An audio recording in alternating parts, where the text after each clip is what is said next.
Hi all. അപ്പോൾ ഇന്ന് നമുക്ക് ഉപ്പൂറ്റി വേദനയുടെ കാരണങ്ങളെപ്പറ്റി ഒന്ന് നോക്കിയാലോ. കാരണങ്ങൾ മാത്രമല്ല കേട്ടോ, ഇതിന് വേണ്ട പരിഹാര മാർഗങ്ങളും ആയുർവേദത്തിൽ നമ്മൾ എന്തൊക്കെ ചെയ്യും എന്നുള്ളതിനെ പറ്റിയൊക്കെ ഈ വീഡിയോയിൽ പറയുന്നുണ്ട്. അപ്പോൾ രാവിലെ നമുക്ക് എഴുന്നേക്കാനേ പേടി, ചിലർ വന്ന് പറയാറുള്ളതാണ് രാവിലെ എഴുന്നേക്കാനേ പേടിയാണ്. കാരണം ഉപ്പൂറ്റി ഒന്ന് നിലത്ത് കുത്തി കഴിഞ്ഞിട്ടുണ്ടെങ്കിൽ ഭയങ്കര, നിലത്ത് കുത്താൻ പറ്റുന്നില്ല, നിലത്ത് കുത്തിയാൻ പറ്റിയാൽ തന്നെ ആയാലും ഭയങ്കര വേദന.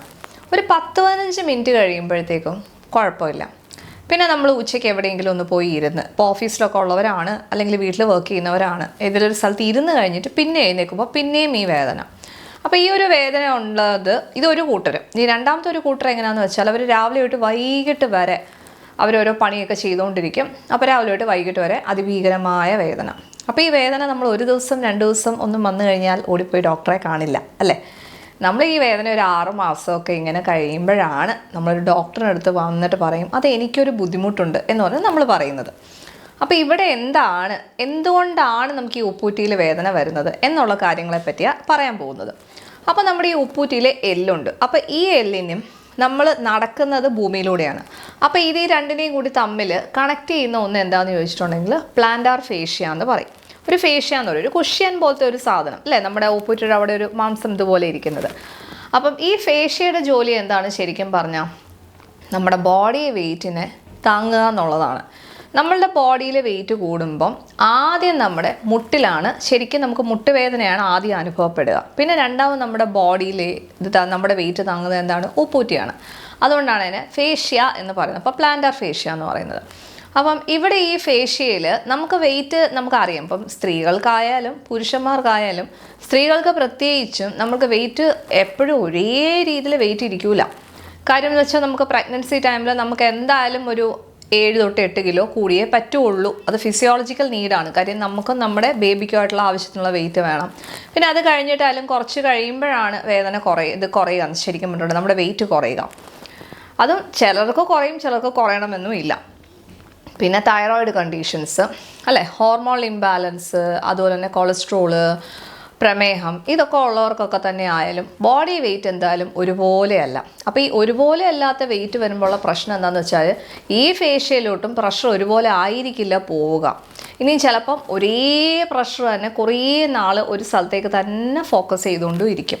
ഇത് രണ്ടും അപകടമാണ്. കാര്യം ഇത് രണ്ടും നമ്മുടെ ശരീരത്തെ തേയ്മാനത്തിലേക്കാണ് നയിക്കുന്നത്. പിന്നെയെന്ന് വെച്ചിട്ടുണ്ടെങ്കിൽ ചിലർ ചരിഞ്ഞിട്ടായിരിക്കും ഇരിക്കുക, ചരിഞ്ഞിട്ടുള്ള ജോലി ചെയ്യേണ്ടവരുണ്ട്. ഇപ്പം വർക്ക്ഷോപ്പ് അങ്ങനെയുള്ള സ്ഥലങ്ങളിൽ പോകുന്നവർക്കാണെങ്കിൽ അറിയാം. അതായത് അല്ലാതുള്ള ജോലി ചെയ്യുന്നവർക്ക് അവർക്ക് ഒരേ പൊസിഷനിലെ കാല് വെച്ചുകൊണ്ടായിരിക്കില്ല, ചിലപ്പോൾ അല്ലാതെ കാലൊക്കെ ചരിച്ചു വെച്ചിട്ടായിരിക്കും അവർക്ക് ജോലി ചെയ്യേണ്ടി വരിക. അപ്പോൾ അങ്ങനെ വരുമ്പോഴും ഒരേ രീതിയിലുള്ളൊരു പ്രഷറല്ല ഈ ഫേഷ്യലോട്ട് പോയിക്കൊണ്ടിരിക്കുന്നത്. അതായത് ചില ഭാഗത്ത് കൂടുതൽ പ്രഷർ വരുന്നു, ചില ഭാഗത്ത് പ്രഷർ കുറയുന്നു. അപ്പോൾ അങ്ങനെ വരുമ്പോഴോ തേയ്മാനം കൂടുന്നു. അപ്പോൾ ഈ തേയ്മാനം കൂടുമ്പോഴത്തേക്കും ഇവിടെ നമുക്ക് നീർക്കെട്ടുണ്ടാവുന്നു. ഇതിനെയാണ് നമ്മൾ പ്ലാന്റാർ ഫേഷ്യായിറ്റിസ് എന്ന് പറയുന്നത്. ഇതാണ് ഒരു ടൈപ്പിലത്. അപ്പോൾ നമ്മളായിരിക്കും ഇത് കൊച്ചു കുഞ്ഞുങ്ങൾക്ക് ഒന്നും വരത്തില്ലേ. കൊച്ചു കുഞ്ഞുങ്ങൾക്ക് ഉപ്പൂറ്റി വേദന വരുന്നതിന് മെയിൻ കാരണം എന്താണെന്ന് വെച്ചാൽ അവർക്ക് ഫ്ലാറ്റ് ഫൂട്ട് എന്ന് പറഞ്ഞ കണ്ടീഷനുണ്ട്. അപ്പോൾ എന്താണ് ഈ ഫ്ലാറ്റ് ഫൂട്ട് എന്ന കണ്ടീഷൻ? പൊതുവേ നമുക്കറിയാം അല്ലേ, നമ്മുടെ ഉപ്പൂറ്റിയും ഈ ഭൂമിയിലേക്കായിട്ടുള്ള ഒരു ഇത് വരുമ്പോഴത്തേക്കും അതിനിടയിൽ ഇങ്ങനെ ഒരു സ്പേസ് നമുക്ക് വരണം.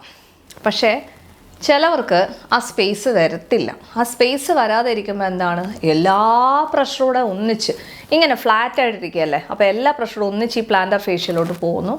അപ്പോൾ എപ്പോൾ നോക്കിയാലും ഒരു രാവിലെ തൊട്ട് വൈകിട്ട് വരെ കുറേ കാലഘട്ടത്തിൽ ഇതേ ഒരു പ്രഷർ ഇങ്ങനെ തന്നെ പോയിക്കൊണ്ടിരിക്കുമ്പോൾ എന്താവും, അതും തേയ്മാനത്തിലേക്ക് നയിക്കുന്നു. അതാണ് ഈ ഫ്ലാറ്റ് ഫുട്ടുള്ള കൊച്ചുകുട്ടികൾ അല്ലെങ്കിൽ ആളുകൾ പറയും എപ്പോഴും ഉപ്പൂറ്റി വേദനയാണ്. അപ്പോൾ അതാണ് അവർക്ക് വേദന വരാനുള്ള കാരണം. ഇനി ഇത് മാത്രമല്ല, നമ്മൾ ടൈറ്റായിട്ടുള്ള ഷൂസുകളൊക്കെ ഇടുന്നവരാണ് എങ്കിൽ ഫ്ലാറ്റായിട്ടുള്ള ചെരുപ്പ് ഇടുന്നവർക്ക് ചിലർക്കൊരു പ്രശ്നമുണ്ട്. ആ ചെരുപ്പ് തെയ്യുന്നവരെ അവരിങ്ങനെ ഇട്ടുകൊണ്ട് നടക്കും.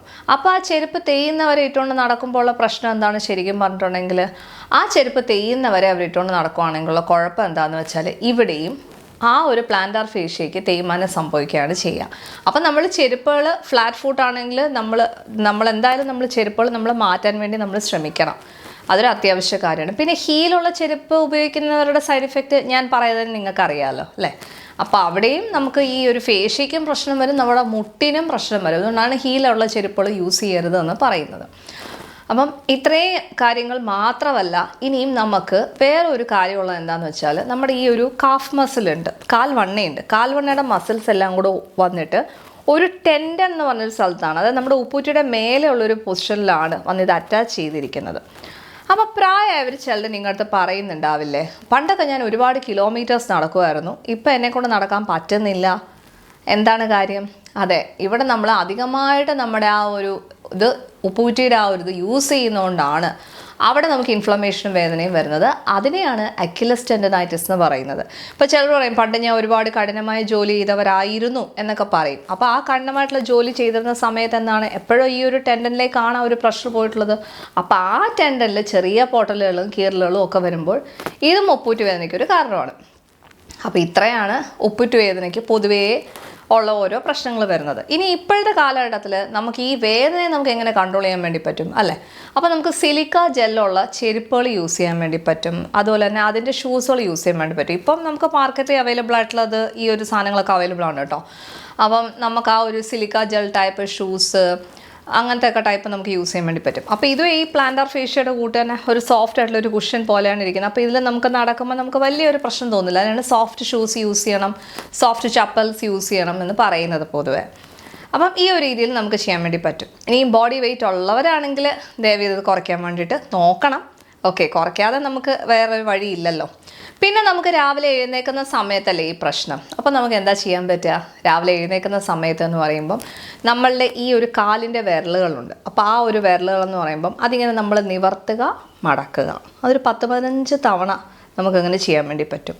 1 മിനിറ്റ് റെസ്റ്റ് കൊടുത്തിട്ട് പിന്നെ ഇത് നിവർത്തുക, മടക്കുക, നിവർക്കുക, മടക്കുക, അങ്ങനെ ചെയ്യാൻ വേണ്ടി പറ്റും. പിന്നെ രണ്ടാമത് ചെയ്യാൻ പറ്റിയ ഒരു എക്സസൈസ് എന്താണ്, നമുക്ക് ഈ കാലിൻ്റെ ഇത് വിരലുകളെല്ലാം കൂടെ നമ്മളിങ്ങനെ ഒരു സ്ഥലത്ത് ഇങ്ങനെ നമ്മളിങ്ങനെ സ്ട്രെച്ച് ചെയ്തിങ്ങനെ പിടിക്കണം, പിന്നെ റിലാക്സ് ചെയ്യണം. സ്ട്രെച്ച് ചെയ്ത് പിടിക്കണം, റിലാക്സ് ചെയ്യണം. ഇതെന്തിനാണ് ഇത് ചെയ്യേണ്ടതെന്ന് അറിയുമോ? ഈ ഫേഷ്യ എന്ന് പറയുന്നത് രാത്രിയാകുമ്പോൾ ഇത് ചുരുങ്ങിയാണ് ഇരിക്കുക. ശരിക്കും പറഞ്ഞാൽ രാവിലെ നമ്മൾക്ക് വേദന തോന്നുന്നത് എപ്പോഴാണെന്ന് വെച്ചാൽ ഈ ഫേഷ്യ നമ്മളെ ഹെൽപ്പ് ചെയ്യാൻ വേണ്ടിയിട്ടാണ് റിലാക്സ് ചെയ്യാൻ വേണ്ടി ശ്രമിക്കുന്നത്. പക്ഷേ റിലാക്സ് ചെയ്യാൻ പറ്റുന്നില്ല, അപ്പോൾ അവിടെ വേദന തോന്നുന്നുണ്ട്. അതുകൊണ്ടല്ലേ ഇപ്പോൾ പലരും പറയാറുള്ളത്, രാവിലെ ഞാൻ എഴുന്നേറ്റ് ഒരു 10-15 മിനിറ്റ് നടന്നു കഴിയുമ്പോൾ എനിക്ക് വേദന ഇല്ല എന്ന് പറയുന്നത് ഈ ഒരു കണ്ടീഷനാണ്. അപ്പോൾ ഈ ഒരു കണ്ടീഷനുള്ളവർ ഈ ഒരു എക്സസൈസ് എന്തായാലും ചെയ്യുക.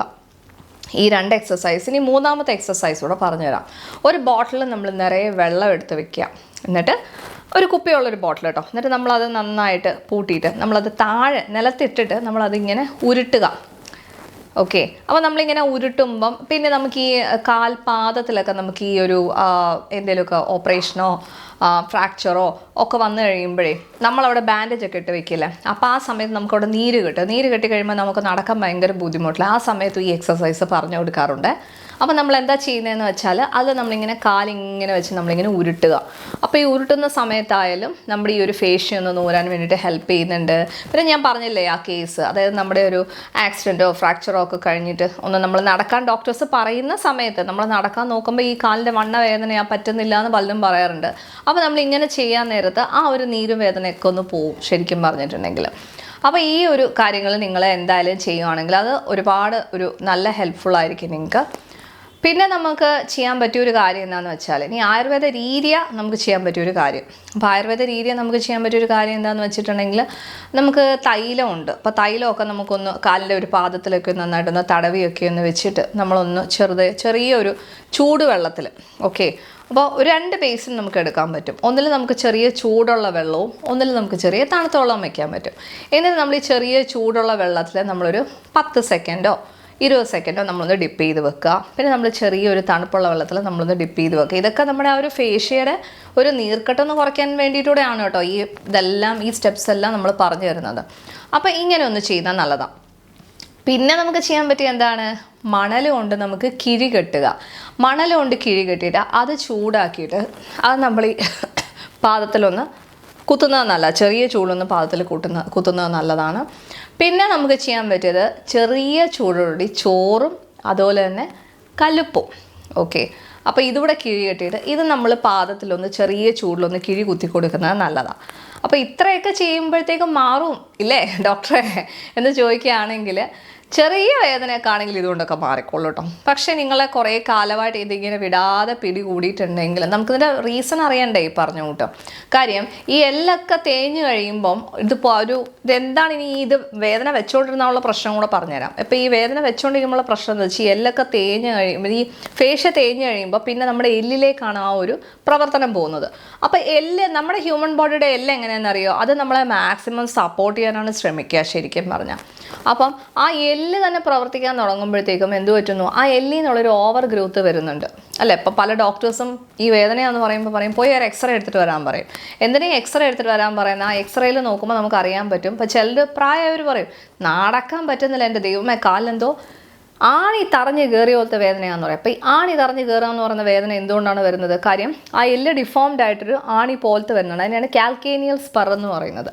അപ്പോൾ ഈ ഒരു തറഞ്ഞിരിക്കുന്ന പോലത്തെ ഒരു ഫീലിംഗ് അതുണ്ടാവുന്നു. അപ്പോൾ ആ ഒരു കാൽക്കേനിയൽ സ്പർ വരാൻ വേറൊരു റീസൺ കൂടെയുണ്ട്. കാൽസ്യം ടാബ്ലറ്റ് ഒരുപാട് കഴിക്കരുതെന്ന് പറയും. ഇപ്പോൾ ചില പ്രായമായ ആളുകളുണ്ട്, എനിക്കിങ്ങനെ ലൈഫിൽ ഇങ്ങനെ ഒരു ആക്റ്റീവായിട്ട് ഓടിച്ചാടിയൊക്കെ നടക്കണം, അതുകൊണ്ട് ഞാൻ കുറേ നാൾ കാൽസ്യം ടാബ്ലറ്റ് ഡോക്ടറുടെ പ്രിസ്ക്രിപ്ഷൻ ഇല്ലാതെ കാൽസ്യം ടാബ്ലറ്റ് ഇങ്ങനെ കഴിച്ചുകൊണ്ടിരിക്കുകയാണെങ്കിൽ അത് നിങ്ങളുടെ കാൽക്കേനിയൽ സ്പർ ഉണ്ടാവാനുള്ള സാധ്യതയുണ്ട്.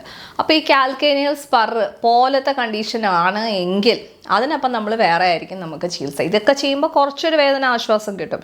പക്ഷെ പൂർണ്ണമായിട്ടൊന്ന് മാറുമ്പോഴേ നമുക്കൊരു കോൺഫിഡൻസും കാര്യങ്ങളൊക്കെ വരുള്ളൂ. അപ്പം നമ്മളൊരു ഡോക്ടറിനെ കാണാൻ വേണ്ടി പോകുമ്പോൾ അവർ നിങ്ങളുടെ അവസ്ഥ അനുസരിച്ചിട്ട് നിങ്ങൾക്ക് ചികിത്സ ചെയ്യുന്നതായിരിക്കും. Okay thank you dears.